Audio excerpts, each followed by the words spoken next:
Dwight says, how won't getting a new phone affect the use of an existing Tangem? It doesn't affect your Tangem wallet at all. It's actually really simple. And you can use your Tangem wallet on multiple phones if you wanted to. But let's just say, for example, I have my Tangem set up on this phone, which is really old. But let's just say I originally set my Tangem wallet up on this phone, and I want the new iPhone, so I go and I get the new iPhone. So all I have to do, since my Tangem card is already set up, all I have to do with my new phone, step number one, download the Tangem app onto my new phone.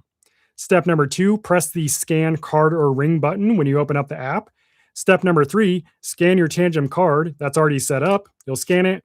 And then step number four, it will ask you to enter your access code, which is the code you create when you originally set up your Tangem wallet. And then step number five, you might have to scan the card one more time, and then you're in. Now you can access your Tangem wallet on both phones. The important thing to note is that you will always need the physical Tangem card to approve a transaction. That's where the security aspect comes from. So just because you can see your portfolio on your Tangem app doesn't mean simply having it on your phone allows someone to access your Tangem wallet. You will always need the physical card to confirm transactions. But it's really simple. If you want to use your Tangem wallet on a new phone, you can easily do that. Or if you have like a significant other or partner or friend or someone that you also want to have access, you could just give them, if you have a 2-card pack, you get one card and you can give your significant other the other card. You both have the app on your phone. You can both see your portfolio. You can both approve transactions. Super cool. But remember, your wallet isn't on your phone. Your wallet is on the Tangem card.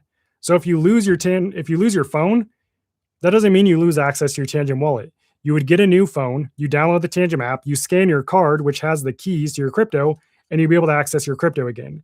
So I wouldn't let that be the only determining factor of why you wouldn't use a mobile wallet like Tangem.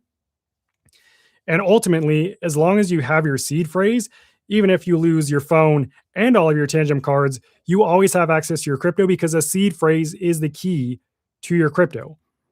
So even if you lose your phone and your cards, you would take your seed phrase, enter it into a new wallet, and you have access to your crypto again. But I used to be like you. I used to only use browser wallets. I used to only use Ledger on my computer. Once I switched to Tangem, I haven't looked back. Yes, I still use Ledger. Yes, I'll still use, I prefer using my phone, but sometimes I'll access it Ledger Live on the computer. But I'm telling you, it's a game changer to be able to access your crypto on your phone and have the security of a hardware wallet still. Yeah, I would recommend trying it. Does Tangem or any other hardware wallet have multi-sig feature? You can set up a hardware wallet, any hardware wallet, as a multi-sig signer. You don't have to. Now, maybe it's not offered natively in the app, but whatever multi-sig platform you're using, whether it's safe, you can designate any wallet to be a multi-sig signer, whether that's Tangem, Ledger, Trezor, whatever it is. Is it possible that Tangem becomes KYC? Tangem is not a financial regulation or service. Tangem is a self-custodial wallet. It's not an exchange. So KYC doesn't even make sense. You don't need KYC to set up a wallet. That'd be like, do I need KYC to turn my computer on? It doesn't make any sense.